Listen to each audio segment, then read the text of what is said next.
নমস্কার শ্রোতা বন্ধুরা, স্বাগত জানাই আপনাদের গল্পের আসরে। বাংলা সাহিত্যের গল্পের হীরকখনি থেকে তুলে আনা কিছু মণিমাণিক্যের সম্ভার নিয়ে তৈরি আমাদের গল্পের আসর। আমাদের আজকের গল্পটি লেখক রূপম রায়ের কলমে একটি রোমহর্ষক গোয়েন্দা থ্রিলার কাহিনী, গোয়েন্দা রুদ্রনীল সিরিজের তাহিরপুর রহস্য। পুরো গল্পটা শুনে আপনারা কমেন্ট করে বলে যান কেমন লাগলো। তাহলে বেশি কথা না বলে শুরু করা যাক আমাদের আজকের নিবেদন। আজকাল আমার বন্ধুটি অর্থাৎ সত্যান্বেষী রুদ্রনীলের হাতেও তেমন একটা কেস নেই। সে এখন বহাল তবিয়াতে বসে বসে আরাম করে দিন কাটাচ্ছে। তবে শুধু বসে বসে দিন গোনার লোক সে নয়, এখন তার নেশা হচ্ছে বই পড়া এবং দেশ বিদেশের বিভিন্ন বই পড়ে জ্ঞান আহরণ করা। আর এই সব পড়াশোনা করার খাতিরে যা জ্ঞান লাভ হয় তার কিছুটাই অধমের পাত্রেও পড়ে। আমার এখন সামনে নতুন সংখ্যার উপন্যাস লেখার কাজ চলছে, আর উপন্যাসটি গোয়েন্দা গল্প বিষয়ক হবার জন্য রুদ্রনীল কিছু কিছু সাহায্যও করে দিচ্ছে আমায়।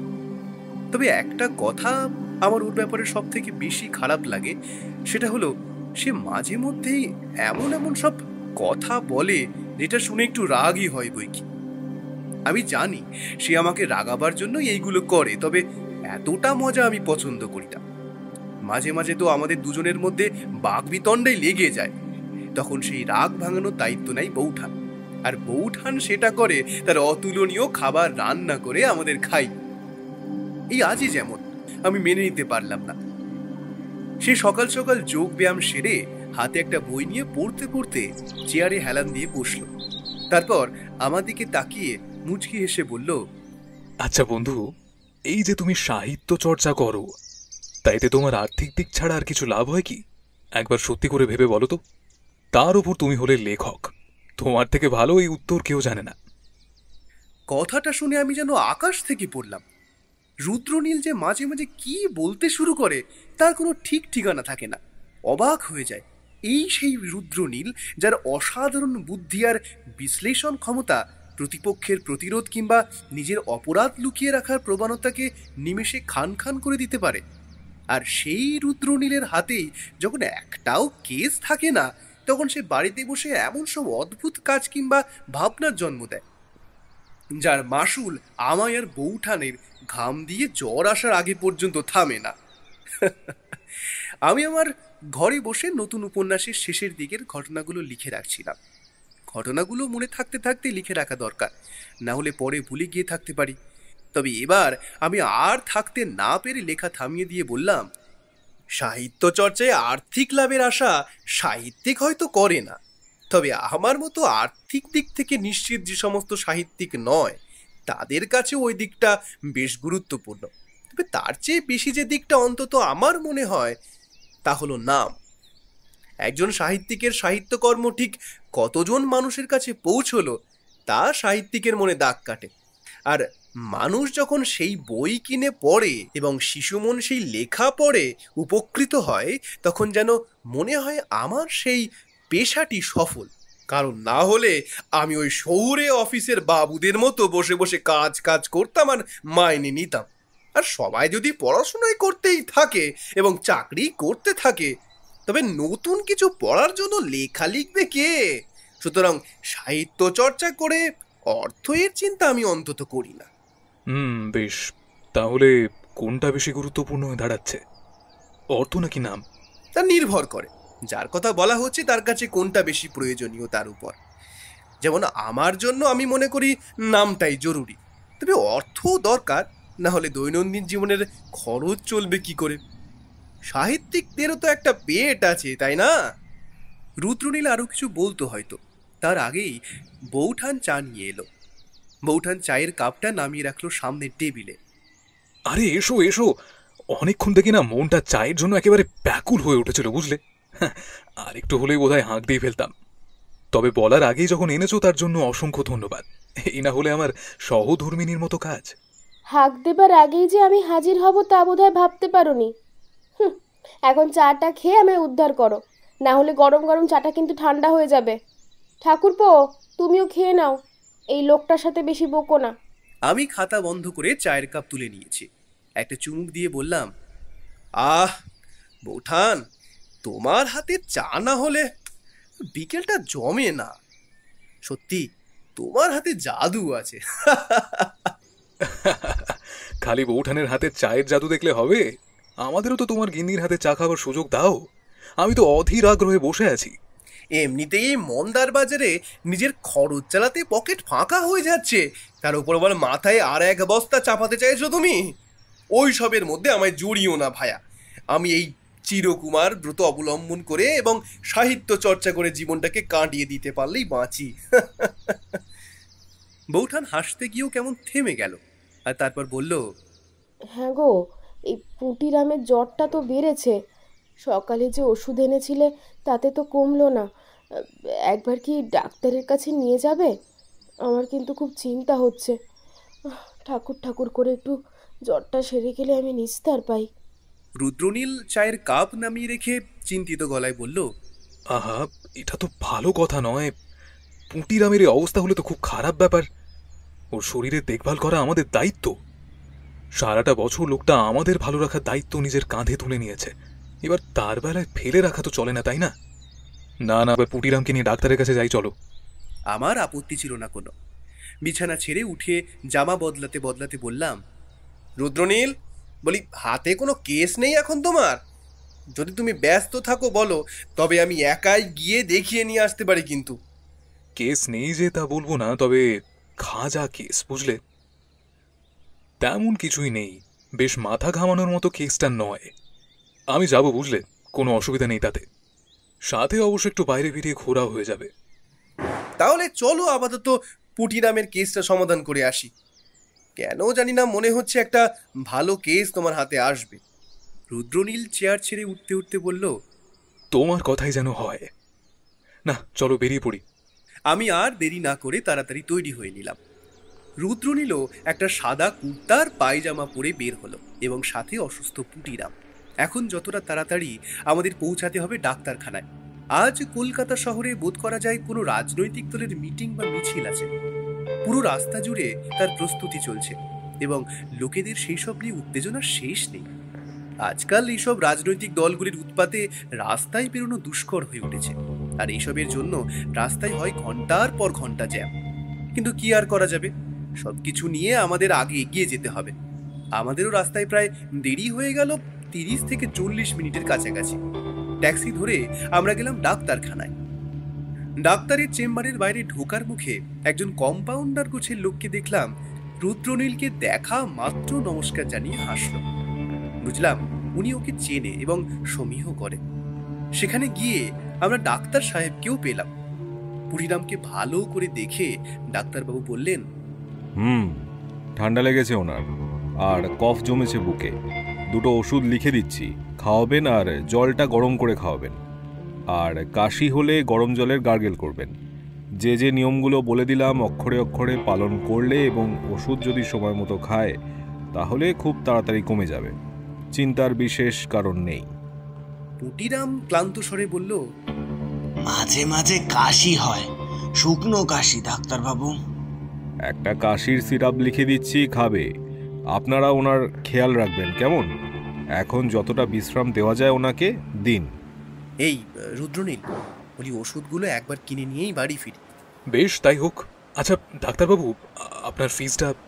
ডাক্তারবাবু ফিস নিতে নিতে কেমন অদ্ভুতভাবে তাকালো রুদ্রনীলের দিকে।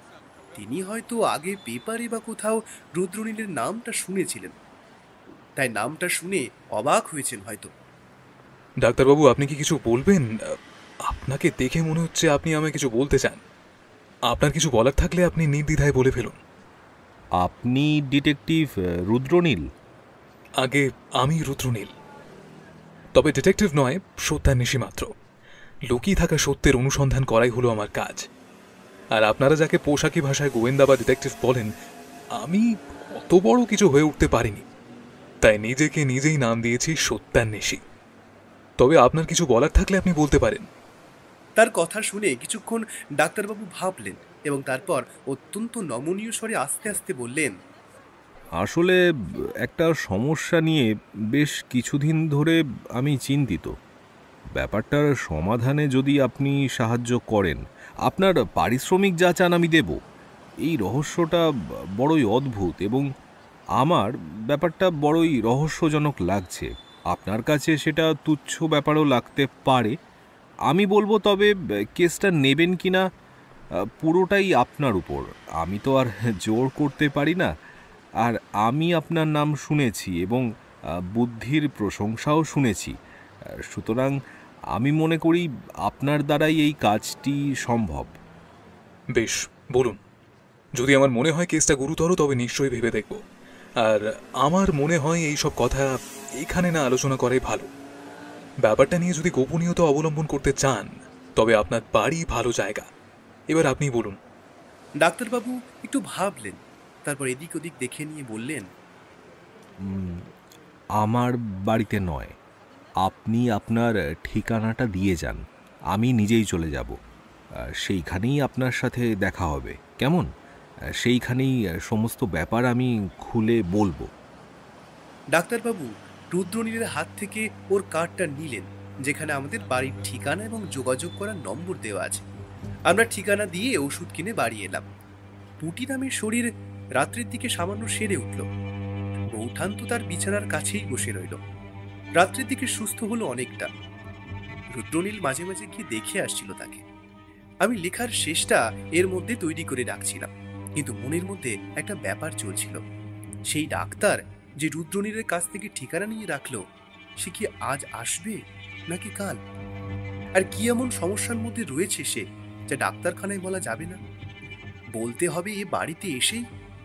তাহলে কি রুদ্রনীলের কাছে নতুন কোনো মাথা ঘামানোর মতো কেস আসতে চলেছে? সকালে ঘুম থেকে উঠে হাত মুখ ধুয়ে ব্যালকনির কাছেই দাঁড়িয়ে আছি। পুটিরাম এসে বলল, দাদাবাবু চা দিই? আরে পুটিরাম, এই তুমি আবার উঠে এলে কেন? তোমার শরীর তো বেশ একটা ভালো নয়। ওষুধ খেয়ে কেমন আছো এখন? সব ঠিকঠাক তো? কালকের থেকে খানিকটা ভালো আছি বাবু। কাল থেকে তো বৌদিদিমণি কোনো কাজই করতে দিলে না, শুয়েই তো আছি। এখন শরীরটা একটু ভালো মনে হলো, তাই ভাবলাম চাটা করে আনি। আর শুয়ে শুয়ে থাকতে ভালো লাগে না বাবু, কাজ করলে মনটাও ভালো লাগে আর কি। আমি আর তাকে বারণ করলাম না। মাথা নাড়িয়ে নিজের ঘরে এসে জামা কাপড় বদলাতে বদলাতেই আবার পুঁটিরাম এসে বলল, দাদাবাবু, বসার ঘরে কালকের সেই ডাক্তারবাবু এসেছে। আমার মন কেমন উৎফুল্ল হয়ে উঠল। শেষমেশ তাহলে এসেছে ডাক্তারবাবু। বসার ঘরেই চা দেওয়া আছে। ডাক্তারবাবু মাঝে মাঝে চুমুক দিচ্ছেন। রুদ্রনীলের কাপ নিচে। আমি ঢুকতেই রুদ্রনীল বলল, এই তো এসো, তোমার জন্যই অপেক্ষা করছিলাম। ডাক্তারবাবু এসেছেন, ওনার সাথে গল্প করছিলাম আর কি। কালই আসতাম আপনার কাছে আমি, আসলে কয়েকটা রোগী পরে এসেছিল, তাই আর রাতে এলাম না। আজ ছুটিও নিয়েছি, সুতরাং আজ সমস্তটা খুলে বলতে পারবো আপনাদের। আপনাদের কোনো আপত্তি নেই তো? আরে না না, আপত্তি আবার কিসের? আপনি নির্দ্বিধায় নিজের সমস্যার কথা বলুন। তবে ছুটি নিয়ে এসেছেন, এটা বেশ ভালো করেছেন। নিন, এবার বলুন আপনার কি সমস্যা। ডাক্তারবাবু চা শেষ করে কাপটা নামিয়ে বলতে শুরু করলেন, আমার নাম সোমনাথ সামন্ত। আমার বাড়ি শিয়ালদহের কাছে। আর সত্যি বলতে কি, এখানে আমি যে আছি তা আমার নিজের বাড়ি নয়। আমার এক মামার বাড়িতে থেকেই প্রায় বছর দুয়েক হলো প্র্যাকটিস করছি। কলকাতা মেডিকেল কলেজ থেকেই পাশ করেছি। গ্রামে ফিরে প্র্যাকটিসের অনেক ঝামেলা, ওষুধপত্র ঠিকভাবে পাওয়া যায় না, রুগীও কম। তার উপর আরেকটা সমস্যা হলো, গ্রামের মানুষের হাতে টাকা পয়সা থাকে কম। শহরে প্রতিদিন কম হলেও রুগী পাওয়া যায়, কোনোভাবে তাতেই আমার চলে যায়। কিন্তু গ্রামে তা হয় না। আমার বাবাও ছিলেন একজন ডাক্তার, তিনি কিন্তু গ্রামেই তার প্র্যাকটিস করতেন, সুতরাং পয়সার তেমন জমাতে পারেননি। মাসখানেক আগে আমার বাবার মৃত্যু হয়। আমি তখন গ্রামে গিয়ে কিছুদিন ছিলাম, তারপর আবার শহরে চলে আসি। গ্রামে আমার বাবার দেখাশোনা করত যে নিবারণ কাকা, সেই এখন সে বাড়ির দেখাশোনা করে। আমি মাসে যতটা সম্ভব টাকা পাঠাবো বলে এসেছি। সবই ঠিকঠাক ছিল। এবার কয়েকদিন আগে ডাক্তারখানা বন্ধ করে ফিরছি, একটা লোকের সাথে হঠাৎ ধাক্কা লাগলো। তখন কিছু বুঝিনি। পরে বাড়ি ফিরে দেখি জামার পকেটে একটা কাগজ। খুলে দেখি তাতে লেখা সোনার মূর্তিটা কোথায়। এরকম একটা অদ্ভুত চিঠির কোনো কারণই আমি বুঝতে পারিনি প্রথমে। হয়তো ব্যাপারটা ভুলেই যেতাম যদি না বাবার অসুস্থতার খবর দিয়ে লেখা নিবারণ কাকার চিঠিটা আমার কাছেই থাকতো। সেই চিঠিতে বাবার খবরের পাশাপাশি নিবারণ কাকা আরও একটা কথা লিখেছিলেন। তো যখন ওখানে গিয়ে বাবার কাজকর্ম সেরে ফিরে আসব, তখন নিবারণ কাকা আবার সেই কথাটা বলেছিলেন। একটা সোনার মূর্তি নাকি বাবার কাছে তিনি দেখেছেন মারা যাবার কয়েকদিন আগেও, কিন্তু বাবার মৃত্যুর সময় নাকি সেটা ওখানে ছিল না। আমি তার কথায় সারা বাড়ি খুঁজে দেখি রুদ্রনীলবাবু, কিন্তু কোথাও কিছু নেই। এতক্ষণ আমরা ওনার কথাগুলো মন দিয়ে শুনছিলাম। এবার রুদ্রনীল কথা বলল। আচ্ছা, আপনার এই নিবারণ কাকা বিশ্বস্ত লোক? মানে আপনারা তাকে বিশ্বাস করেন তো? কারণ এই বিষয়ে অবগত থাকাটা অত্যন্ত জরুরি বলে মনে করি আমি।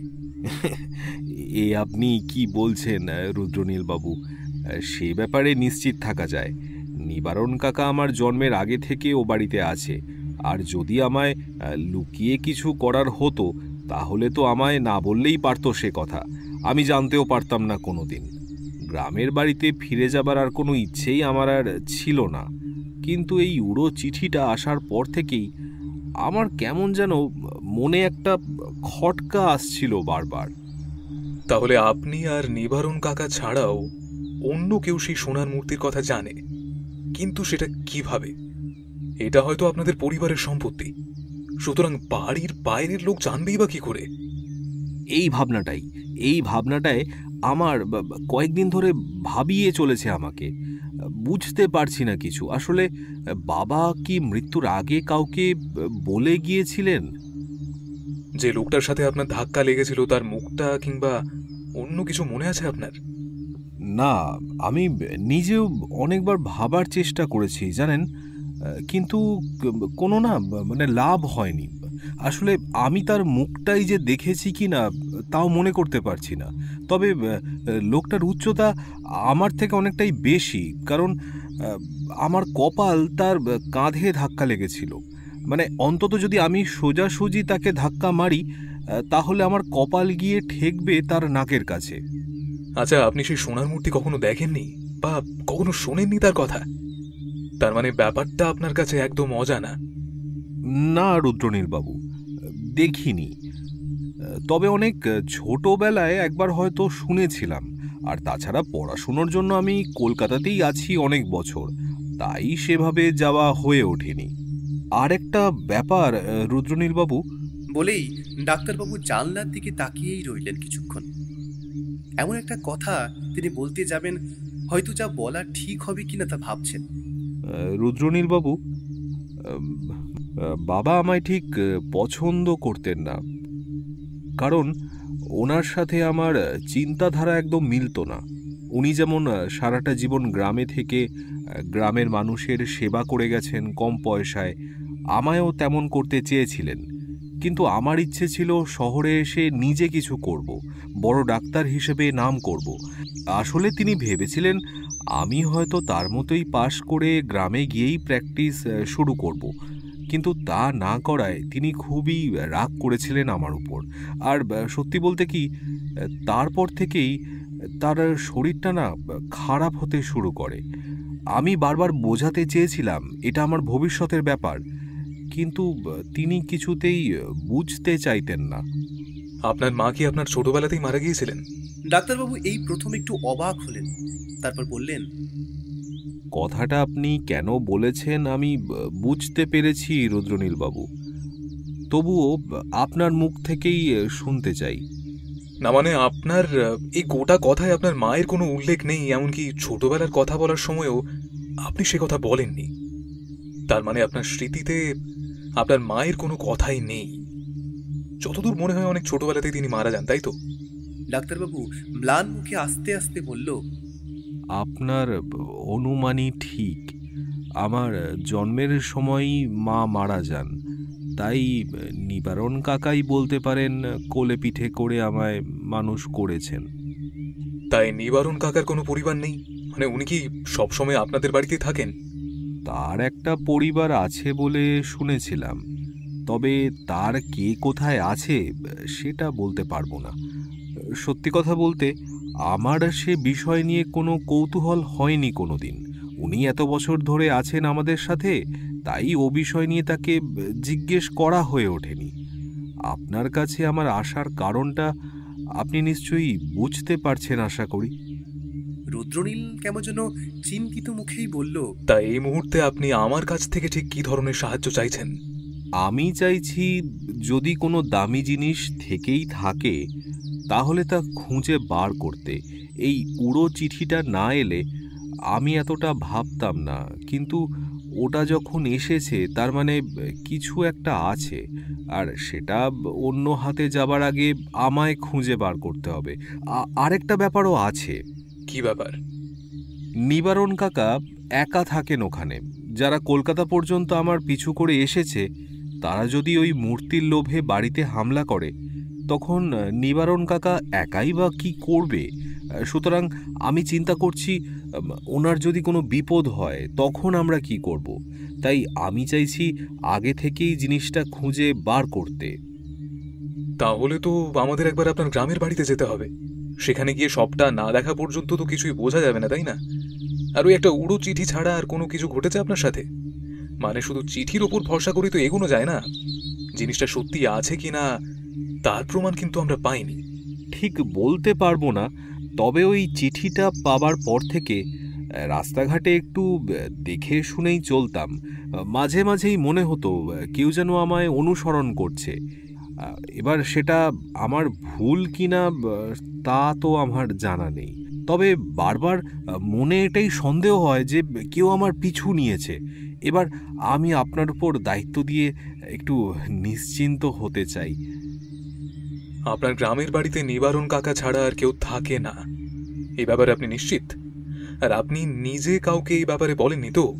যেমন আপনার বন্ধু বান্ধব বা পরিবারের কেউ? আপনি এই ব্যাপারটায় বারবার জোর দিচ্ছেন কেন রুদ্রনীল বাবু? আর আমি তো নিজেই তো এই ব্যাপারটা ভুলেই গিয়েছিলাম। এমনকি চিঠিটা পাবার পর থেকে গ্রামে একবার যাব কি যাব না তা নিয়েও ভাবনায় ছিলাম। কাল আপনারা যখন আমার এখানে এলেন তখন প্রথমে আমি চিনতে পারিনি, পরে আপনার নাম শুনে আমার মনে হলো আপনাকে একবার সবটা জানাই। তবে ওখানে বলার সাহস পাইনি, কারণ বলা তো যায় না যদি কেউ আমার পিছনে থাকে, কেউ যদি শুনতে পায় সব। রুদ্রনীল মাথার পিছনে হাত নিয়ে হেলে কি যেন ভাবতে লাগলো।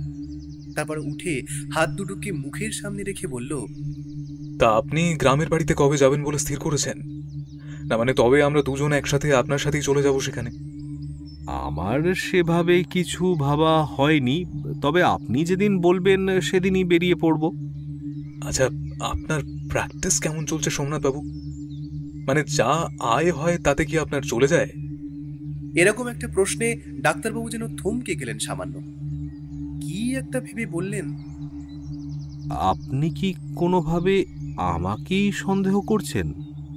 দেখুন রুদ্রনীল বাবু, যদি কিছু থেকে থাকে তাহলে তা আমারই প্রাপ্য। ছোটবেলায় বাবার কাছে যতটা শুনেছিলাম ওটা আমাদের বংশের কেউ একজন পেয়েছিলেন, তারপর থেকে ওটা আমাদের ব্যক্তিগত সম্পত্তি, তাই বাবার পরে ওটা তো আমারই প্রাপ্য। আসলে কি জানেন তো, আমাদের কাজে কাউকেই সন্দেহের বাইরে রাখা যায় না। সুতরাং আপনিও বাদ যাবেন না এই ব্যাপারে। আর আপনার বাবার সাথে আপনার সম্পর্ক খুব একটা ভালো ছিল না কিন্তু, তা আপনি নিজেই বলেছেন। আর রুদ্রনীল থেমে কথা বদলে ফেলল যেন এক মুহূর্তে। তারপর বলল, ওই চিঠিটা আর নিবারণ কাকার চিঠিটা আপনার কাছে আছে? আমি সেইগুলো একটু নিজের হাতে নিয়ে পড়ে দেখতে চাই। আমি জানতাম ওগুলো আপনি চাইবেন, তাই সাথে করেই নিয়ে এসেছি। জিনিসগুলো আমি যত্ন করেই রেখেছি, আপনার চিন্তা নেই। বললেই সঙ্গে সঙ্গে বার করে দেব। ডাক্তারবাবু একটা চিঠি আর একটা ছোট কাগজ রুদ্রনীলের হাতে দিতেই রুদ্রনীল সেটাই একবার করে চোখ বুলিয়ে আমার হাতে দিল। আমি পড়তে লাগলাম। পড়া শেষ হতেই জিনিসটা আবার ফিরিয়ে দিয়ে রুদ্রনীল বলল, তাহলে সোমনাথবাবু কালকের দিনটা যাক, পরশু আমরা বেরোবো আপনার গ্রামের বাড়ির উদ্দেশ্যে। ভালো কথা, আপনার গ্রামের বাড়িটি কোথায়? ডাক্তারবাবু উঠতে উঠতে বললেন, নদিয়া জেলা, তাহেরপুর। ডাক্তারবাবু বেরিয়ে যেতেই রুদ্রনীল বলল, চিঠিটা পড়লে? যে চিঠিটা দেখলাম তাতে বেশ কিছু লেখা নেই। একটা ছোট চিঠি বলা চলে। সেখানে ডাক্তারবাবুকে যত তাড়াতাড়ি সম্ভব বাড়ি ফিরে যাবার কথা বলা হয়েছে। আর কি একটা ব্যাপার তাকে জানানো দরকার, যা চিঠিতে বলা যাবে না। সেখানে গিয়ে জানতে হবে। তার মানে ডাক্তারবাবুর বাবা ওনাকে হয়তো এই মূর্তিটার কথা বলতে ওনাকে গ্রামে ডেকেছিলেন। ওনার বোধ করি কাজ থাকায় উনি যেতে পারেননি। অপরদিকে ওনার বাবা গত হলেন, আর ততক্ষণে অনেক দেরি হয়ে গিয়েছে। এই চিঠিতেই রয়েছে প্রথম খটকা। দেখো, আমরা যখন কাউকে চিঠি লিখি তখন তাকে জানানোর জন্য হলেও সবটা খুলে লিখি। এই চিঠিতে নিবারণ নামের লোকটি সোমনাথ বাবুর বাবার অসুস্থতার কথার সাথে সেই গোপনীয় ব্যাপারটাও লিখতেই পারতেন, কিন্তু তিনি তা লেখেননি। তার কারণ কি? তিনি কি জানতেন ওই চিঠি অন্য কারোর হাতে পড়লেও পড়তে পারে? তাই চিঠিতেও এত গোপনীয়তা। আরেকটা ব্যাপার রুদ্রনীল, ডাক্তারবাবু যখন গ্রামে গিয়েছিলেন তখনও কিন্তু তিনি নিবারণ ছাড়া আর কাউকে দেখেননি। তাহলে নিবারণ কার ভয়ে চিঠিতে লেখেনি মূর্তির কথা, আর কেনই বা? সে চায়নি সোমনাথবাবু সেসব কথা জানুক, অথচ নিবারণ যে তাকে সব বলেছে তা সে জানত। আর হয়তো ভেবেছিল মূর্তিটা সে নিয়ে এসেছে কলকাতায়, তাই ওই উড়ো চিঠির মাধ্যমে ভয় দেখাতে চেয়েছে। কিন্তু কে সেই লোক সেটা তো জানা দরকার, তাই না? তা জানার জন্য তো আমাদের তাহেরপুর যেতে হবে মশাই, আর সেইখানে গিয়েই সমস্ত প্রশ্নের উত্তর আমরা পাব। রহস্য বেশ যে ঘোরতর এখানে সেটা আমি আন্দাজ করতে পারছি। আসলে এই সমস্ত ছোটখাটো কেসগুলো বাইরে থেকে দেখে তুচ্ছ মনে হলেও ভেতরে থাকে অনেক বড় ব্যাপার। খানিকটা ওই জলের উপরে ভাসতে থাকা হিমবাহগুলোর মতো। আর কাছে আসলে বোঝা যায় হিমবাহ সমুদ্রের জলের নিচে কতটা গভীর অব্দি বিস্তারিত। আর তাছাড়া আমি তো সময় চেয়ে নিলাম একদিনের জন্য। তুমি কালকে দিনটা সময় চাইলে কেন? ভায়া, কেসে হাত দেওয়ার আগে একবার কেসটার শিকড় ঘেটে নেওয়া খুব দরকার। কাঁচা কাজ তোমার এই বন্ধু করে না, তুমি জানো আশা করি। আমি কিছু খোঁজ খবর চালাতে হবে ওই গ্রামের সম্পর্কে এবং এই ডাক্তারের সম্পর্কে, তবেই না খেলা জমবে লেখক মশাই। এই বলছো তাহিরপুর না গিয়ে কিছুই জানা যাবে না, আবার এই বলছো তুমি নিজেই জানো তুমি কি ভাবছো। আমার তো কিছুই মাথায় আসছে না। আমি বরং নিজের কাজে মন দিয়ে যাওয়ার আগে কাজগুলো সেরে নিই। হ্যাঁ, তাই ভালো। তুমি বরং তোমার লেখাটা শেষ করে নাও, কারণ পরশু বেরিয়ে পড়তে হবে, আর ফিরতে ঠিক কদিন লাগবে তা তো জানা নেই। কেসটা একটা অদ্ভুত ব্যাপার আছে কিন্তু রুদ্রনীল। এতদিন মনের মতো কেস নেই করে হাহুতাশ করছিলে, এখন পুটিরামকে ডাক্তার দেখাতে গিয়ে এই কর্মলাভ। এর জন্যই হয়তো বলে যা হয় ভালোর জন্যই হয়। তবে আমার মনে কিন্তু একটা খটকা থেকেই যাচ্ছে। কি ব্যাপারে? সোনার যে মূর্তির কথা ডাক্তারবাবু বললেন সেটা কিন্তু নিবারণ কিংবা ডাক্তারবাবু নিজেও দেখেননি, শুধু তার কথাই শুনেছেন। আদেও কোনো মূর্তি আছে তো রুদ্রনীল? এই সমস্ত কিছু বৃদ্ধের মন গড়ার কথা নয় তো। ছেলেকে লোভ দেখিয়ে গ্রামে নিয়ে আসা। রুদ্রনীল হাত উল্টে এমন একটা ভাব করলো যার মানে হতেও পারে আবার নাও হতে পারে। পরের গোটা দিনটা রুদ্রনীল বাইরেই কাটালো। সকালে বেরিয়ে বাড়ি ফিরল খাওয়ার সময়। খেতে বসে আমি প্রশ্ন করলাম, কাজ হলো? হ্যাঁ, হলো। সোমনাথবাবু মিথ্যে বলছেন না, তার বসা খুব একটা খারাপ নয়। শহরের বুকে তার ডাক্তারখানা বেশ ভালোই চলছে। তিনি তার মামার বাড়িতেই থাকেন, আর তার মামার বাড়ির অবস্থাও খুব একটা খারাপ নয়। তাই আর্থিক সমস্যাটা সোমনাথবাবুর নেই। আর প্রায় অনেক বছর তিনি গ্রামের বাড়ি থেকে দূরে গেছেন, তাই বাড়িতে কি হচ্ছে না হচ্ছে তা নিয়ে তার জানার কোনো সুযোগই নেই। আর চরিত্র কিংবা মানুষ হিসেবেও তিনি খুব একটা খারাপ নন। এত খবর কিভাবে জোগাড় করলে তুমি? এই পেশায় কাজ করতে গেলে একটু উদ্যমী হতে হয় ভায়া। একটু ঘুরে ফিরে খবরগুলো জোগাড় করতে হলো। তবে যা যা পেলাম তাতে আপাতত সোমনাথবাবুকে সন্দেহের বাইরে রাখা যেতেই পারে, তবে পুরোপুরি নয়। কেন?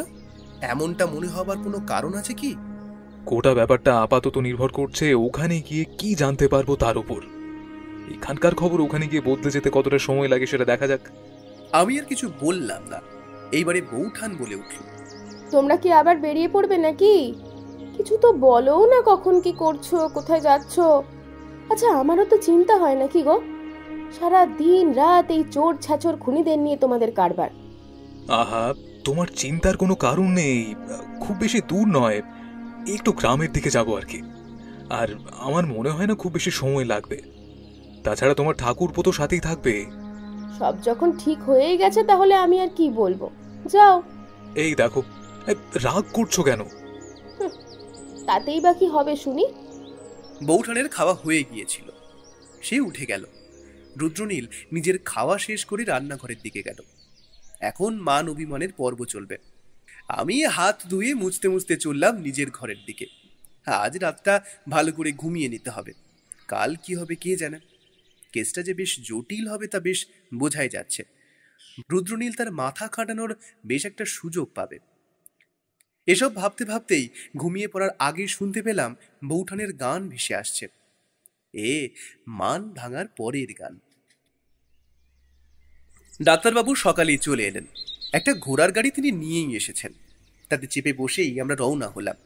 শিয়ালদা স্টেশন থেকে ট্রেন ধরে আমরা সোজা চলে এলাম তাহিরপুরে। মাঝপথে আর তেমন কোনো ঘটনা ঘটেনি, তবে এতদিন পর গ্রামের দিকে ট্রেন থেকে গ্রামের দৃশ্য দেখার মজাই আলাদা। ট্রেনের জানলা দিয়ে দেখা মেলে সুদূর বিস্তৃত ধান ক্ষেত এবং বহু জলাশয়, এবং মাঝে মাঝে দেখা মেলে নারকেল, খেজুর, সুপারি জাতীয় বড় বড় গাছের। আমরা শহরের মানুষ, শুদ্ধ বাতাস তেমন একটা পাই না। গ্রামের এই খোলামেলা হাওয়া যেন মনের মধ্যে অদ্ভুত এক আনন্দময় অনুভূতি সৃষ্টি করে। যেতে যেতে শুধু ডাক্তারবাবুই বললেন, পরশু আপনার বাড়ি থেকে ফেরার সময় মনে হলো কেউ যেন আমায় অনুসরণ করছে। রাস্তায় তখন বেশ লোক ছিল, তাই সেভাবে বুঝে উঠতে পারিনি। তবে লোকটাকে একবার দেখেছিলাম মনে হলো, আমার চেয়ে বেশ খাটো। তবে আমার সাথে চোখাচোখি হতেই ভিড়ে মিশে গেল যেন। রুদ্রনীলের কপালে চিন্তার রেশ ফুটল, তবে সে শান্তভাবেই বলল, আপনার মনের ভুলও হতে পারে, হয়তো ব্যাপারটা নিয়ে বেশি ভাবছেন বলে এমন হচ্ছে। এখন এসব থাক, আগে সেই বাড়িতে পৌঁছাই, তারপর দেখা যাবে।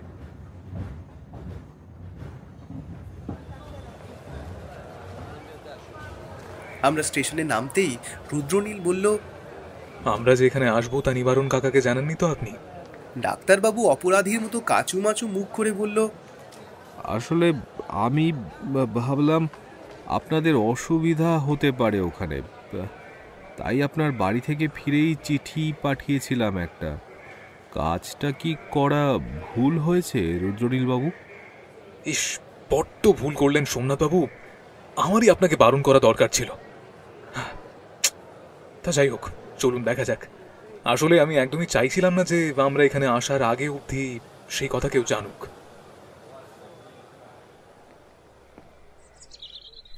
বাড়িটা ছোট, তবে দোতলা। এ ধরনের বাড়ি খুব কম দেখা যায়। একতলাটা মাটি আর টিনের তৈরি, কাঠের সামান্য দেওয়াল দিয়ে ঘেরা দোতলার চারপাশটা। আমরা একতলার একটা ঘরের জায়গা পেয়েছি। নিবারণ সব সুন্দর করে পরিষ্কার করে রেখেছিল। এ বাড়িতে নিবারণ ছাড়া আর অন্য কেউ নেই। আমাদের জন্য অপেক্ষা করছিল নিবারণ। আমাদের জন্য এক প্রস্ত রান্নাবান্না করেও রেখেছিল সে। আমাদের এতটা পথশ্রম আর খিদেই সত্যি খুব ক্লান্ত লাগছিল, তাই চাপ কলের জলে হাত মুখ ধুয়ে এসে খেতে বসলাম। তিনজনেই বসলাম একসাথে। বাহ নিবারণ কাকা, তোমার রান্নার হাত তো অসাধারণ। কি সুন্দর রান্না করেছো গো তুমি। এমন রান্না যে একবার খাবে সারা জীবন তার মুখে রান্নার অপূর্ব স্বাদ লেগে থাকবে। রান্নাবান্না সত্যি খুবই ভালো হয়েছে। রাস্তায় আসতে আসতে রুদ্রনীল ডাক্তারবাবুকে বলে দিয়েছিল আমরা কারা আর কি করতে এসেছি তাও যেন উনি কাউকে না বলেন। তাই ডাক্তারবাবু বলেছিল আমরা তার বন্ধু, গ্রামে ঘুরতে এসেছি। তাই নিবারণ কাকা আমাদের তার বন্ধু ভেবেই সেভাবেই ব্যবহার করছিল। শুরু থেকে এই কেসটাই বেশ গোপনীয়তা বজায় রাখতে চাইছে দেখছি। ওর মনের একটা দৃঢ় বিশ্বাস যে নিবারণ কাকা আমাদের আসল পরিচয় জানলেও কেসে নানান সমস্যা হতে পারে। খাওয়া দাওয়ার পর আমরা একটা ঘরে শুয়েছিলাম। এখানে মোট 3টে ঘর, নিচে 2টো ঘর আর উপরে একটা ঘর। একটা রান্নার ঘর আর বাইরে বাথরুম। বিছানায় শুয়ে বললাম, নিবারণ কাকাকে বেশ সাধারণ মানুষ বলেই মনে হলো তো। তাকে সন্দেহ করার কোনো কারণ আমার মনে তো হয় না। তুমি একটা মানুষের বাইরেটা দেখে তাকে বিচার করতে পারো না। আমি এত বছরে অনেক কেসেই দেখেছি যেখানে এমন একজন মানুষ অপরাধী সাব্যস্ত হয়েছে যাকে আমরা বাইরে থেকে ছাপোষা ভালো মানুষ বলেই ভেবে নিয়েছিলাম, কিন্তু পরে দেখা গিয়েছে সেই মানুষটাই ঠান্ডা মাথায় পরিকল্পিতভাবে সুসংগঠিতভাবে অপরাধ সম্পন্ন করেছে। সুতরাং আমি বলবো, কাউকে বাইরে থেকে দেখে নিরপরাধ ভেবে নেওয়ার কোনো কারণ নেই। প্রমাণ কথা বলবে। বুঝলাম। তা কিভাবে শুরু করবে তদন্ত, সে নিয়ে ভেবেছো কিছু? একদম ভায়া, প্রথমেই আমাদের গোটা বাড়িটা ঘুরে দেখতে হবে, তারপর একবার না হয় ভাবা যাবে। তবে তুমিও মাথা খাটাতে থাকো, দেখবে আমার আগে হয়তো তুমিই কেসের সমাধান করে ফেলেছ। এই কেসটা তুমি খুব ধীরে তদন্ত করছো মনে হচ্ছে না? আমি তো তোমায় এর আগে এভাবে রয়ে বসে তদন্ত করতে দেখি, তাহলে এবার কেন? আসল ব্যাপার হলো, এখানে আমাদের হাতে কোনো মোটিভ নেই আর না আছে কোনো সূত্র। সেগুলো না পাওয়া অবধি অপেক্ষা করতেই হবে। এই সূত্র খুঁজে পেতে হলে অপরাধীকে আরো খেলতে দিতে হবে, বুঝতে পারলে? তাই হোক তবে ভায়া, আমি একটু চোখ বুঝি, তুমি খোঁজো, দেখো আগে কি কি সূত্র মেলে কিংবা মোটিভ। এমনিতেই একটু ক্লান্ত লাগছে শরীরটা, আর কেমন যেন ম্যাচ ম্যাচ করছে। আমি পাশ ফিরে শুলাম, আর রুদ্রনীলও মনে হয় তাই করলো। এখানে যেটাই আমরা শুয়ে আছি সেটা ঠিক খাট বলা যায় না, এটা আসলে একটা চৌকি, তাতেই মাদুর আর একটা পাতলা গদি তোষক পাতা। আগেকার দিনের মানুষের বাড়িতে এইসব জিনিস দেখা মিলত, এখন আর এইসব জিনিসের চল নেই সেই রকম। আমি কিছু একটা বলতে যাব, ঠিক তখনই আজ বিকেলেই একবার গোটা বাড়িটা ঘুরে দেখবো, বুঝলে? আমি একটু ভেবে মাথা ঠান্ডা করে বললাম, তথাস্তু, তোমার যখন সেটাই উচিত বলে মনে হচ্ছে তখন তাই করবে, এতে অত ভাবার কি আছে। ডাক্তারবাবুর বাবার নাম হলো সজল সামন্ত। ভদ্রলোক মারা গেছেন দীর্ঘদিনের অসুস্থতায়। অনেকদিন ধরে তার শরীর খারাপ ছিল, এ কথা আমাদের জানান নিবারণ নামের লোকটি। বিকেলে ঘুম ভাঙলো ওই 4:30 নাগাদ। আমরা গোটা বাড়িটা ঘুরে দেখতে লাগলাম। বাড়ির সামনে ছোট একটা বাগান মতো, নিবারণ রোজ সেটার পরিচর্যা করে। একতলার ঘরগুলো আমাদের আগেই সবটা ঘুরে দেখা হয়ে গিয়েছিল, ঘরে আসবাব খুব কম। বিকালে উপরতলার ঘরটি ডাক্তারবাবু নিজে আমাদের নিয়ে দেখতে গেলেন, আর সাথে নিবারণ কাকাও রইল। বাবু মারা যাওয়ার আগে কতবার যে তোমার কথা বলেছে সর্দাবাবু, তুমি জানো না। সেবার তুমি চলে গেলে আমি ভাবলাম তো আর আসবেই না। তোমাদের এই মান অভিমানের পর্ব যে কতটা যন্ত্রণাদায়ক ছিল তা একমাত্র আমি জানি। তাই বাবু চলে যাওয়ার পরে তুমি যে এই গ্রামের বাড়িতে আসবে আমি তা সত্যিই ভাবি নাই।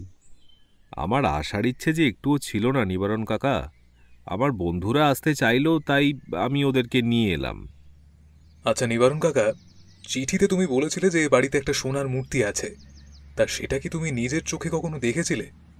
একবারই মাত্র দেখেছিলাম। বাবু তখন খুব অসুস্থ। একদিন হঠাৎ আমায় ওনার ঘরে ডাকলেন। আমি যেতেই আমারে বললেন দরজাটা বন্ধ করে দিতে। তারপর এই দেরাজ থেকে বের করে আমার চোখের সামনে একটা সোনার মূর্তি তুলে ধরলেন।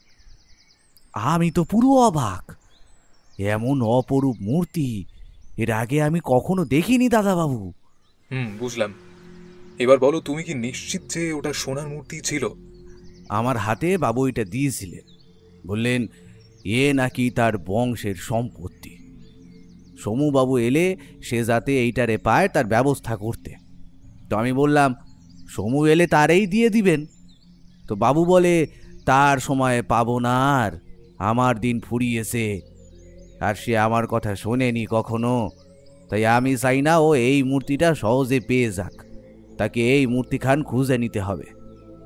বাবুর এই কথাটা আমার সত্যিই খুব অবাক লেগেছিল, কিন্তু তখন তো বেশি ভাবি নাই ওইটা নিয়ে। তারপর বাবুরে আমি মূর্তিখান দিয়ে চলে আসি। ওদের ব্যাপার ওরা বুঝুক। সমু দাদা বাবুকে আমি একখান চিঠি লিখে আসতে বলে দিই। সব বুঝলাম, কিন্তু নিবারণ কাকা, চিঠিতে তুমি মূর্তির কথাটা লেখনি কেন? বাবুই তো বারণ করেছিলেন, বললেন যে সমু দাদা বাবু এলে তারে বলতে এই মূর্তির কথা খান, তার আগে চিঠিতেও যেন তা না লিখি। তারপর মূর্তিটার কি হলো সেটা তুমি জানো? না, তা তো জানি না দাদা বাবু, আর তো দেখি নাই সেইটাকে। তা তোমার বড় বাবু তোমার সমুবাবুকে দেবার জন্য কিছু দিয়ে যায়নি? অথবা মারা যাবার ঠিক আগে কিছু বলেছিলেন নাকি? ওই চেয়ারটা বিছানার পাশে রাখতে বলেছিল, যাতে নেমে আসতে পারেন একা একাই। আর কি জানো। নিবারণ কাকা অন্য মনস্ক হয়ে কি যেন ভাবলো, তারপর বলল, আরে হ্যাঁ, তাই তো, আমি তো আগের বার ভুলেই গিয়েছিলাম। আসো আসো, তোমরা ঘরে আসো তো। দোতলার ঘরের দরজা খুলে আমরা ঢুকলাম। একটা বিছানা রয়েছে, তার পাশে পড়ার টেবিল, টেবিলের ওপর ডাই করা নানাবিধ বই আর ওষুধপত্র, একপাশে একটা আয়না আর চেয়ার। ঘরটা যে অনেকদিন বন্ধ ছিল তা বোঝাই যাচ্ছে। এই ঘরটা নিবারণ কাকা আলাদা করে পরিষ্কার করেনি, হালকা ধুলো পড়ে আছে সব জায়গায়, আর সাথে একটা চাপা গন্ধ। নিবারণ কাকা পড়ার টেবিলে কি যেন খুঁজতে খুঁজতে বলল, একটা খাতা দিয়ে গিয়েছিল তো বড়বাবু, সমুদাদা বাবুকে দেওয়ার জন্যে। আমি এবার একটু কৌতূহলী হয়ে বললাম, খাতা না ডায়েরি নিবারণ কাকা? তা হবে হয়তো, তা তো ঠিক জানি না আমি। আমার কাছে তো সবই খাতার কাগজ। বড়বাবুর কাছেই লেখাপড়াটাই ওই একটু একটু শিখেছিলাম আর কি। তোমাদের অন্য ব্যাপার, তোমার ওসবে পার্থক্য করতে পারবে। হ্যাঁ, এই তো পেয়েছি, জিনিসটা পাইছি। একটা লাল রঙের ডায়েরি নিবারণ কাকা তুলে দেয় ডাক্তারবাবুর হাতে। ডায়েরিটা অনেকদিন যাবৎ মনে হয় ওখানেই ছিল, তাই ওতে কিছুটা ধুলো জমেছে। এইটাই সোমবাবুকে দিতে বলেছিলেন বাবু, তখন আমার মনে ছিল না। আসলে বয়সটা তো আর কম হলো না বাবুরা। ভালোই হলো সমুদাদা বাবু তুমি এবারে এলে, তাই বড় বাবুর শেষ ইচ্ছেখান পূরণ হলো। রুদ্রনীল গোটা ঘরটা খুব মনোযোগ দিয়ে ঘুরে ঘুরে দেখতে লাগলো। এই সময় নিবারণ কাকা আর ডাক্তারবাবু নিচে গেলেন কোনো একটা কাজে। ঘরটার পিছনে একটা মাঝারি আকারের জানালা, সেই পিছনের জানালা দিয়ে বাইরের দিকটা দেখতে দেখতে হঠাৎ রুদ্রনীল বলে উঠল, বন্ধু কুইক, এখানে এসো। আমি তাড়াতাড়ি তার পাশে গিয়ে দাঁড়াতেই রুদ্রনীল চাপা স্বরে বলল, পিছনের জঙ্গলের কাজটায়, হ্যাঁ ওইখানে ওইখানে কেউ একটা দাঁড়িয়েছিল বুঝলে, আমায় জানালা খুলতে দেখে সে পালালো। কেউ কি পিছু নিয়েছে? কিন্তু কিন্তু এখানে কে আমাদের অনুসরণ করবে রুদ্রনীল?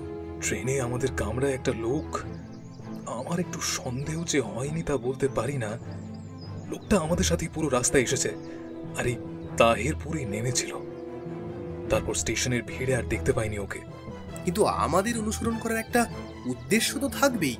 উদ্দেশ্য তো আছে বটেই, ওই সোনার মূর্তি, ওটার কথা কি ভুললে চলবে? কিন্তু ওটার কথা তো ডাক্তারবাবু নিজে কাউকে বলেননি, আর নিবারণ কাকাও তো এখানে একাই থাকে। তাহলে সেটাই তো লক্ষ টাকার প্রশ্ন, যেই পিছু নিয়ে থাক না কেন সে কি করে জানলো? আমরা এ ব্যাপারে আর কিছু বললাম না কাউকে। দোতলার ঘর ঘুরে দেখা শেষ করে সেখান থেকে নেমে নিজেদের ঘরে চলে এলাম আমরা। দেখলাম বাইরে তখন বিকেল শেষ হয়ে সন্ধে নামতে শুরু করেছে। আমরা জানলার বাইরে তাকালাম দুজনে। ওই গাছটার ওখানে দেখেছিলাম লোকটাকে, কি যেন করছিল সে। আচ্ছা রুদ্রনীল, ডাক্তারবাবুকে কি একবার বলা যায় ব্যাপারটা?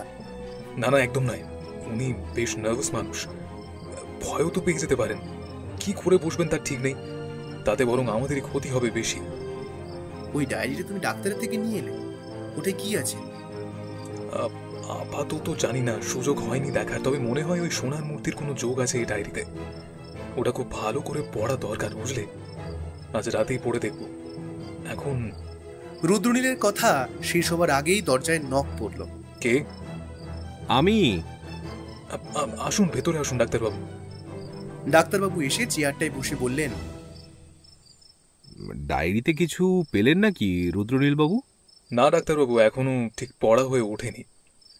ভেবেছি আজকে রাত্রে ভালো করে পড়ে দেখব। আজকের রাতটা অপেক্ষা করুন, তারপর না হয় ভাবা যাবে বুঝলেন। একটা কথা বলি রুদ্রনীল বাবু, আমি উঠোনের কাছে দাঁড়িয়েছিলাম, মনে হলো এই সামনের রাস্তা দিয়ে একটা লোক যেতে যেতে এ বাড়ির দিকেই তাকাতে তাকাতে গেল। ব্যাপারটা হয়তো অতি তুচ্ছ, কিন্তু সত্যি বলতে আজকাল সবাইকেই সন্দেহ হয়। চোখ কান একটু বেশি খোলা রাখছি, হয়তো ব্যাপারটা এমনি, তাও মনে কিরকম একটা কু ডাকলো, তাই আপনাকে বললাম। ডাক্তারবাবু, আপনাকে একটা কথা বলি শুনুন। রাত্রে বাড়ির বাইরে থাকার প্রয়োজন নেই আপনার। আর পারলে বাড়ির দরজা জানলা খুব ভালোভাবে বন্ধ করে শোবেন। ও হ্যাঁ, আরেকটা কথা সোমনাথবাবু। হ্যাঁ, বলুন বলুন।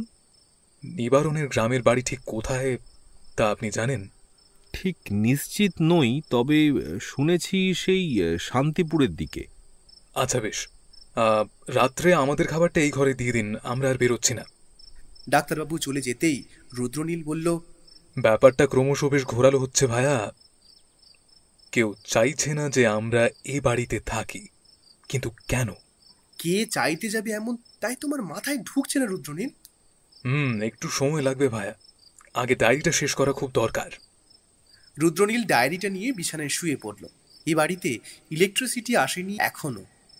ঘরে একটা হ্যারিকেন জ্বলছিল, তার অল্প আলোতেই রুদ্রনীল ডায়েরিটা খুলে পড়তে লাগলো। রাতেই 9টা নাগাদ নিবারণ কাকা খাবার দিয়ে গেল আমাদের ঘরে। রুদ্রনীল খাবার সময় একবার শুধু বলল, সোমনাথবাবুর বাবা সজলবাবু ডাক্তার হলেও কবিতা খুব একটা খারাপ লিখতেন না। উনি চাইলে প্রামাণ্য একটা কবিতার বই লিখতেই পারতেন। এই ডায়েরি পড়ে ওনার এই গুণের কথা বেশ ভালোই জানতে পারলাম। কবিতা? দুস, ওসব ছাড়ো, বলো কাজের কাজ কিছু হলো? ডায়েরিটা পড়া এখনো শেষ হয়নি, শেষ হলে হয়তো কিছু পাওয়া যাবে। আমার বেশ ঘুম পাচ্ছিল। শেষ যখন চোখ খোলা ছিল তখনও দেখেছি রুদ্রনীল ডায়েরিটা নিয়ে মনোযোগ দিয়ে বসে আছে।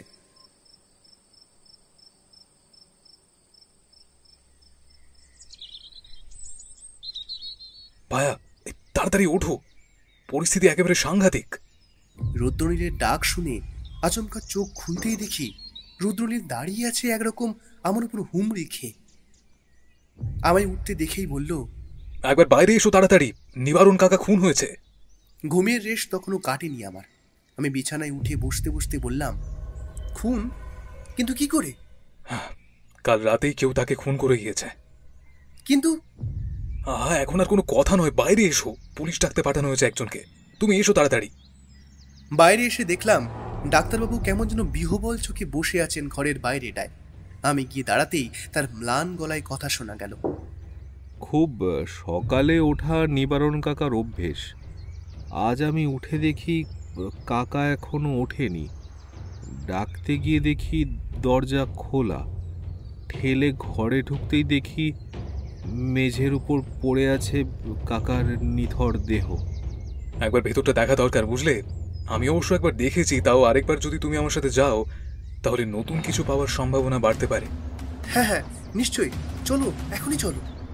আমরা 3 জন ভেতরে ঢুকলাম। এ ঘরেও আসবাব কম, খাটিয়াতে সুন্দরভাবে বিছানা পাতা। নিবারণ কাকার মৃতদেহ মেঝেতে পড়ে আছে, চোখ বিস্ফারিত, বুকের কাছে একটা ছুরি গাঁথা আছে। মেঝেতে রক্ত ভেসে আছে, এখনো শুকিয়ে যায়নি, অর্থাৎ কাজটা হয়েছে ভোর রাতেই। ছুরিটা, এই ছুরিটা, এটাকে আমি ঘরে আগেও দেখেছি। এটা তো টেবিলের ওপরে রাখা ছিল ওইখানটায়। কিন্তু কিন্তু কে এই কাজ কে করলো? আচ্ছা ডাক্তারবাবু, কাল আপনাকে আমি দরজা জানলা খুব ভালো করে বন্ধ করে ঘুমোতে বলেছিলাম, আপনি কি তা করেছিলেন? হ্যাঁ, আমি তো নিবারণ কাকাকেও বলেছিলাম, তো কাকা বলল গ্রামে দরজা বন্ধ করেই ঘুমানো ভালো, না হলে কখন কি ঢুকে পড়ে তার কোনো ঠিক নেই। তাহলে তো দরজা খুলে রাখার কারণই নেই কোনো। তবে নিবারণ কাকা দরজা খুলল কেন? চেনা কেউ কি তাকে ডেকেছিল? আরে ওই দেখো, ওটা কি? বলেই রুদ্রনীল একটু এগিয়ে গিয়ে মেঝের উপর থেকে কি একটা তুলে নিল। তারপর সেটা হাতের উপর রাখতেই দেখলাম একটা লকেট। সেটা আমি হাতে নিয়ে দেখছি, তখনই ডাক্তারবাবু একটু অবাক ভঙ্গিতে বললেন, এটা তো নিবারণ কাকার গলাতেই ছিল, এটা তারই লকেট। এমন সময় বাইরে পুলিশের গাড়ির শব্দ পাওয়া গেল। পুলিশ দেখে বাইরের লোকজনের ভিড়ও হয়েছে। একটা কনস্টেবল তাদের হাঁটিয়ে দিল। পুলিশ অফিসার ভেতরে এসে বললেন, কই দেখি লাশ কোথায়? এই যে ভেতরে আসুন ইন্সপেক্টর বাবু। মৃতদেহটাকে খুব খুঁটিয়ে খুঁটিয়ে দেখতে দেখতে পুলিশ অফিসার বললেন, ইনি কে? এবারের দেখাশোনা করতেন উনি, নিবারণ কাকা। আপনি? আপনাকে তো আগে কখনো দেখিনি এই গ্রামে। এ বাড়ির মালিক সজলবাবুকে আমি চিনতাম। আপনি কি তার কেউ হন নাকি মশাই? আমি তার ছেলে ইন্সপেক্টর, কলকাতাতে থাকি। এই গ্রামে আসা হয় না বেশি। কিভাবে হলো এসব? জানি না ইন্সপেক্টর বাবু, কাল রাত পর্যন্ত তো সবই ঠিক ছিল, কিন্তু সকালে উঠেই অবস্থা দেখি আমরা। মনে হয় খুনটা রাতেই হয়েছে। পুলিশ অফিসার রুদ্রনীলকে একবার আপাদু মস্তক দেখে নিয়ে বলল, আপনি কে? আপনাকেও তো আমি এখানে আগে কখনো দেখিনি। আমি সত্যান্বেষী রুদ্রনীল বক্সী। আমি এখানে একটা সোনার মূর্তির কেস নিয়ে এসেছিলাম, আর তার মাঝেই এসব হয়ে গেল। রুদ্রনীল মানে গোয়েন্দা রুদ্রনীল? ও, তা ভালো। তাহলে এবার আমাদের ইনভেস্টিগেশন করতে দিন। এখন আপনারা বাইরে যান। মনে হয় চুরির কেস, বাধা পেয়ে খুন। না স্যার, ঠিক চুরি নয়। আপনি কি করে নিশ্চিত হচ্ছেন এতটা? কারণ ইনি রাতে দরজা ভালো করে বন্ধ করে শুয়েছিলেন। যদি চুরির ব্যাপারই হতো তাহলে দরজা বন্ধ থাকলে তা ভাঙতে হতো, কিন্তু এখানে তো তা হয়নি। বরং খুনিকে তিনি দরজা খুলে আসতে দিয়েছেন ভেতরে। বলেন কি? উনি খুন হবেন জেনেও খুনিকে দরজা খুলে ঘরে আসতে দেন? আজব যুক্তি মশাই আপনার। আমি তো তা বলিনি একবারও ইন্সপেক্টর। এই তো আপনি বললেন যে উনি নাকি দরজা খুলে খুনিকে ভেতরে আসতে দিয়েছিলেন। হ্যাঁ, তবে উনি জানতেন না সে খুনি। আসলে খুনি হয়তো তার চেনা কেউ, যার থেকে উনি বিপদের কোনো আভাস পাননি। ঠিকই বলেছেন, আপনি মনে হচ্ছে। আরেকটা ব্যাপার রয়েছে, আপনি একটু আমার সাথে এদিকে আসুন। রুদ্রনীল আর পুলিশ অফিসার বাইরের দিকে চলে গেল। আমি ঘর থেকে বেরিয়ে আসার সময় আরেকবার দেখে এলাম নিবারণ কাকার মৃতদেহটা। ডাক্তারবাবু একটু নার্ভাস হয়ে পড়েছেন, তাই বললেন, এখন আমরা না এলেই বোধহয় ভালো হতো। এখন কোথাকার সমস্যা কোথায় দাঁড়ায় কি জানি। বেশি ভাববে না ডাক্তারবাবু, রুদ্রনীল আছে তো, দেখাই যাক না। পুলিশের লোক মৃতদেহ নিয়ে গেল পোস্টমর্টম করার জন্য। যাবার আগে পুলিশ অফিসার রুদ্রনীলের সাথে কিছুক্ষণ কথা বললেন। মাঝে একবার ডাক্তারবাবুকে ডেকে ওনার সাথেও কথা বললেন। পুলিশ চলে যেতেই রুদ্রনীল বলল, আমি বলি কি, আপনি ঘরে গিয়ে একটু বিশ্রাম নিন ডাক্তারবাবু। আপনার মানসিক ধকলও তো কিছু কম যায়নি, আর এখন এমনি তো আর কোনো কাজ নেই। রান্নাঘরে যা খাবার আছে তা দিয়ে এই বেলা হয়ে যাবে। আপনার এখন একটু বিশ্রাম দরকার। ডাক্তারবাবু চলে যেতেই আমি বললাম, কেসটা কি বলো তো রুদ্রনীল? পুলিশ অফিসারের সাথে গোপনে অত কি কথা বলছিলে তুমি? দেখো, একটা সন্দেহ আমার আগে থেকে ছিল। এই খুনটা সেই সন্দেহটাকে আরেক কাঠি বাড়িয়ে দিল। তাই একটু আলোচনা করছিলাম অফিসারের সাথে। একটা বিষয় নিয়ে খোঁজ নেওয়া দরকার ছিল, আর সেই কাজে আমার ওনাদের সাহায্য খুবই প্রয়োজন। আচ্ছা রুদ্রনীল, তোমার সন্দেহের তালিকায় কি ডাক্তারবাবু নেই? কারণ তার সুযোগ সবচেয়ে বেশি ছিল। তার কোনো মোটিভ নেই, তবে যদি সোনার মূর্তির কথাই ভাবো তাহলে তা কোথায় আছে নিবারণবাবু জানতেন না। আর সোমনাথবাবু নিজে বলেছেন যে সোনার মূর্তির কথাটা তিনি নিবারণের কাছেই জেনেছেন। হচ্ছে না অজিত, এখানে এখানে কোনো একটা তৃতীয় ব্যক্তি নিশ্চয়ই আছে, আর সেই ব্যাপারে খোঁজ নিতেই আমি অফিসারকে বলেছি। বলো কি, তৃতীয় ব্যক্তি?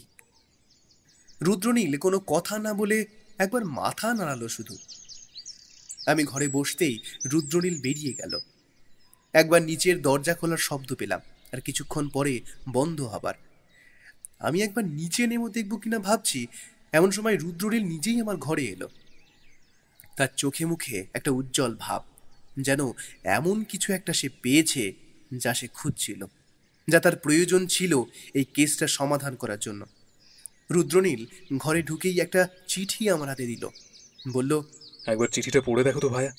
পড়তে পড়তে আমি অবাক হয়ে গেলাম। পড়া শেষ করে বললাম, তাহলে কি এই সেই তৃতীয় ব্যক্তি নাকি? কিন্তু তাহলে খুনটা করলো কে?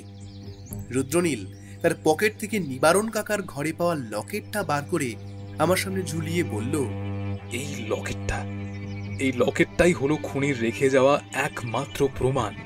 এই লকেটটা? কিন্তু এটা থেকে কি প্রমাণ করা যাবে রুদ্রনীল? যাবে অজিত, যাবে, তার ব্যবস্থাই আমি করছি। এখন শুধু অপেক্ষা করো। আমি বুঝতে পারলাম না রুদ্রনীল ঠিক কি করতে চাইছে। ওর মাথায় কখন যে কি বুদ্ধি খেলে বেড়ায় তা আমি একদমই ধরতে পারি না। একটা চিঠি আর এই একটা লকেট থেকে কি সে খুনি পর্যন্ত পৌঁছাতে পারবে? আমার মনের সন্দেহ যেন রয়েই গেল।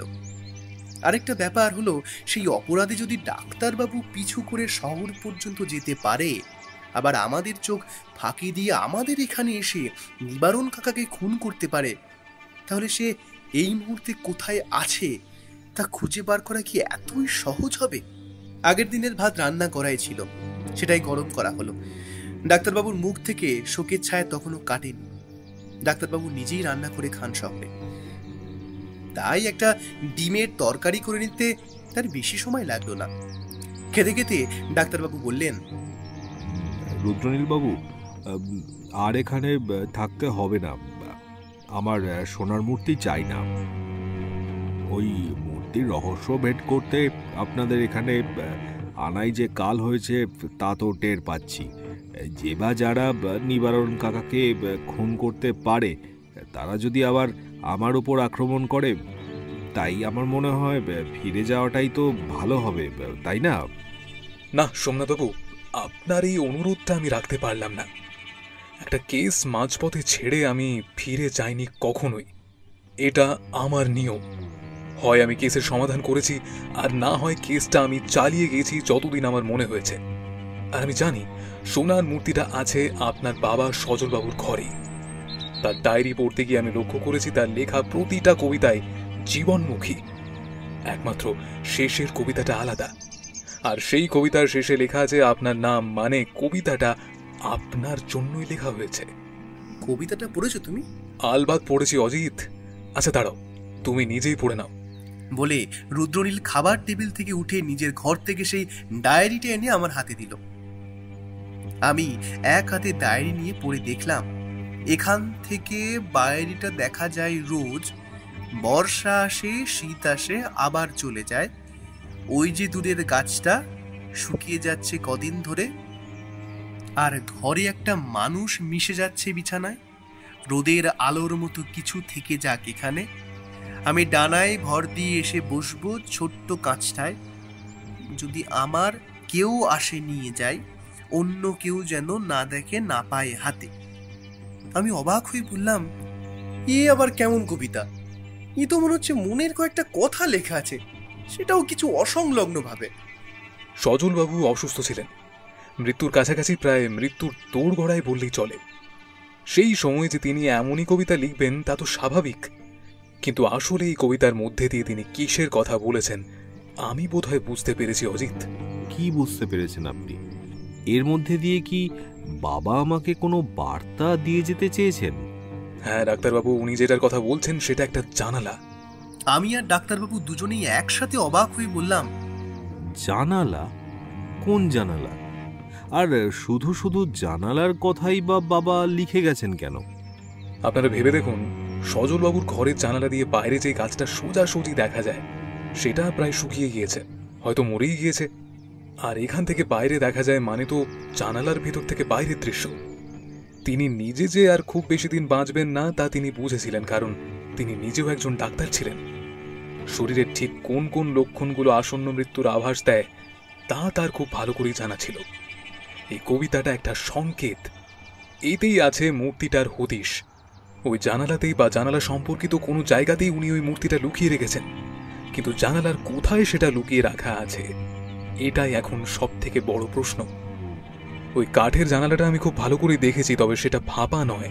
প্রথম দিকের এই লাইনগুলোর অর্থ তো না হয় বোঝা গেল, কিন্তু পরের চারটে লাইন, ডানায় ভর দিয়ে এসে বসবো, আবার তারপর ওই ছোট্ট শব্দের ওপর বারবার পিন বোলানো হয়েছে, আর তাকে ইনভার্টেড কমার মাঝে রাখা হয়েছে, সেটা কেন করেছেন সজলবাবু? কিন্তু ওই ঘরে তো একটাই জানালা আছে রুদ্রনীল বাবু, তার থেকে ছোট জানালা তো কিছু নেই। ওখানেই তো আমার খটকাটা থেকে যাচ্ছে সোমনাথ বাবু। কোন জানালা, কিসের জানালা, ঠিক ঠিক কি ইঙ্গিত করেছেন সজলবাবু? মাথাটা ঘেটে যাচ্ছে। রুদ্রনীল আর কিছু বলল না, শুধু একটা সিগারেট ধরিয়ে তাতে টান দিতে লাগলো। আমরা খাবার শেষ করে যে যার নিজের ঘরে চলে গেলাম। রুদ্রনীল ডায়েরি নিয়ে বিছানায় শুয়ে পড়তে আমিও পাশে শুয়ে পড়লাম। পুলিশ অফিসার আবার এলেন পরদিন সকালে। উপরে সজলবাবুর ঘরে আমরা বসলাম, কারণ রুদ্রনীল সকাল থেকেই সেই ঘরে ছিল। ডাক্তারবাবু আমাদের সবার জন্য চা করে এনেছিলেন। প্রথম কথা বললেন পুলিশ অফিসার নিজে। রুদ্রনীল বাবু, খুনি ধরা পড়েছে। আপনার অনুমানই ঠিক। সে নিজের মুখেই স্বীকার করেছে যে সে রাগের মাথায় খুনটা করেছে, কিন্তু আপনি কি করে এতটা নিশ্চিত হলেন বলুন তো খুনটা সেই করেছিল? বেশ, শুনুন তবে। খুনের স্পটে যে লকেটটা পড়েছিল সেটা দেখেই সোমনাথবাবু বলেছিলেন ওটা নিবারণের লকেট। কিন্তু মৃতদেহ পরীক্ষা করে দেখার সময় আমি দেখেছি তার লকেট তার নিজের গলাতেই আছে। আসলে গ্রামের দিকে বাবা আর ছেলের গলায় একই ধরনের লকেট থাকার একটা প্রচলন রয়েছে বহুকাল আগে থেকেই। সেটা থেকে অনুমান করি আমি বিষয়টা। আর ওই দরজা খোলার ব্যাপারটা, এখানে অত রাতে অন্য কেউ এলে নিবারণ সোমনাথবাবুকে ডাকত, আর বিশেষত তাকে রাতে দরজা বন্ধ করে ঘুমোতে বলা হয়েছিল। আর যদি অন্য কারুর হাতে খুন হতো তাহলে মৃতদেহ থাকতো দরজার কাছে, ঘরের মাঝে বা বিছানার কাছে নয়। সেই রাতে নিবারণের ছেলেই তার কাছে এসেছিল। নিবারণ তার ছেলেকে ঘরে এনেছিলেন। এবার হয়তো কথা কাটাকাটির সময় টেবিল থেকে ছুরি তুলে সে বসিয়ে দেয় নিজের বাবার বুকে। আমি জানতাম সেই রাগের মাথায় খুন করেছে, তাই বাড়ি ফিরে যাবে, পালানোর চেষ্টা সে করবে না, তাতে ওরই বিপদ বেশি। আর তাই সোমনাথবাবুর থেকে মোটামুটি একটা ঠিকানা জেনে আপনাকে খোঁজ নিতে বলি। বাকি কাজ তো আপনি করেছেন ইন্সপেক্টর সাহেব। তুমি যে তৃতীয় ব্যক্তির অস্তিত্বের কথা বলছিলে, সে কি তাহলে নিবারণের ছেলেরই কাজ? হ্যাঁ, আমার মনে হয় সজলবাবুর অসুস্থতার সময় সেই বাড়িতে এসেছিল, আর কোনোভাবে সোনার মূর্তির কথা সে জেনে যায়। সেটা নিবারণবাবু নিজেও বলে থাকতে পারেন, আবার সে নিবারণ আর সজলবাবুর কথা গোপনে শুনেও জেনে থাকতে পারে। তবে আমার আগে একটা ব্যাপারে খটকা লেগেছিল।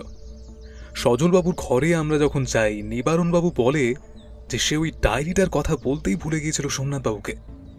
কিন্তু সজলবাবুর মৃত্যুর পরে সোমনাথবাবু আর নিবারণ যখন সেই মূর্তি খুঁজছিল তখনও তার ডায়েরির কথা মনে পড়েনি। এটা এটা অস্বাভাবিক। আর বাকি বইয়ের তুলনায় ডায়েরির ধুলো খুব কম ছিল। ওখানেই আমার মনে হয় নিবারণ কিছু লুকিয়ে যাচ্ছে। তারপর সেদিন বাড়ির বাইরে তাকে দেখতে পাই।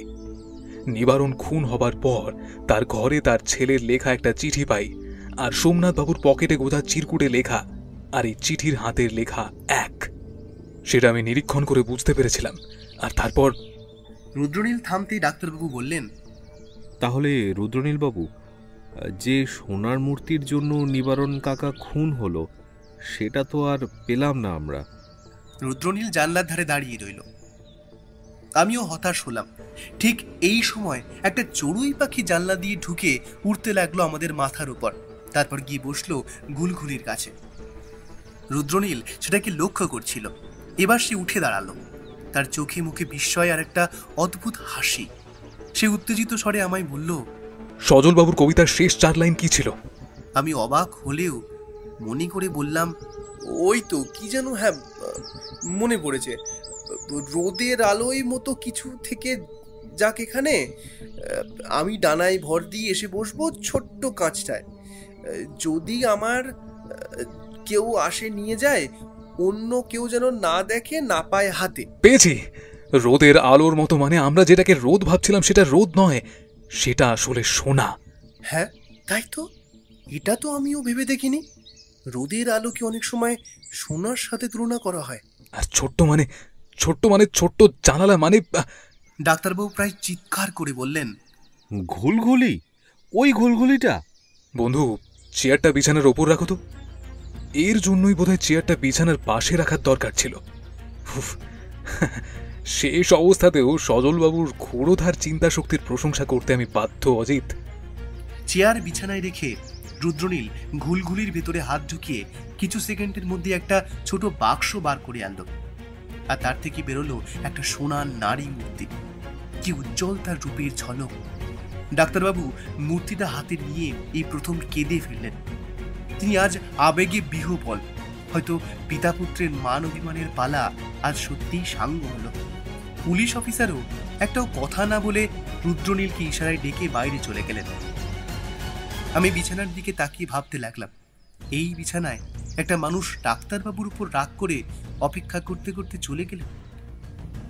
পুত্রের জন্য রেখে গেলেন নিজের বংশের শ্রেষ্ঠতম ঐতিহ্যটা, আর তার জন্যই ডাক্তারবাবু আজ কাঁদছেন। এই মূর্তিটার দাম যাই হোক না কেন, এটা তার কাছে অমূল্য। কিছু সময় পরে পুলিশ অফিসার বিদায় নিলেন। এই গ্রামটা পুরোটা ঘুরে দেখতে বড্ড ইচ্ছে করছে, বুঝলে? চলো আজকের দিনটা এখানেই কাটাই, কালকে বেলা ট্রেনে না হয় কলকাতা রওনা হওয়া যাবে। ঠিক আছে ভায়া, তবে তাই হোক। আলবাত, চলুন গ্রামটা আপনাদের দেখিয়ে নিয়ে আসি। বিকেলে জমিয়ে মাছ ধরা যাবে পুকুরে। পরদিন সকালে উঠে আগে স্নান সেরে নিলাম। ডাক্তারবাবু সেদিন বাজার থেকে খাসির মাংস এনে নিরামিষ ঝোল রান্না করেছিলেন। সেই দিয়ে খাওয়া সেরে ডাক্তার সোমনাথ বাবুকে সাথে নিয়ে রওনা হলাম কলকাতার উদ্দেশ্যে। তবে যাওয়ার আগে প্রাপ্তিযোগ হলো। ডাক্তারবাবু বিনীতভাবে কৃতজ্ঞতা জানিয়ে একটা বেশ মোটা অঙ্কের চেক তুলে দিলেন। আজকের মতো আমাদের গল্পের আসর এখানেই শেষ হলো। আপনারা এতক্ষণ শুনছিলেন গোয়েন্দা রুদ্রনীল সিরিজের গল্প, লেখক রূপম রায়ের কলমে তাহিরপুর রহস্য। গল্পটা শুনে আপনাদের কেমন লাগলো এবং এই সিরিজের গল্প আরো শুনতে হলে কমেন্ট করতে ভুলবেন না। গল্পটা আশা করি আপনাদের খুব ভালো লেগেছে। আর খুব ভালো লাগলে কি করতে হবে মনে আছে তো? সাবস্ক্রাইব না, জোরাজোরি দেবেন যদি ভালো লাগে তবেই। তাহলে সবাই খুব ভালোবাসা দেবেন আর খুব ভালো থাকবেন।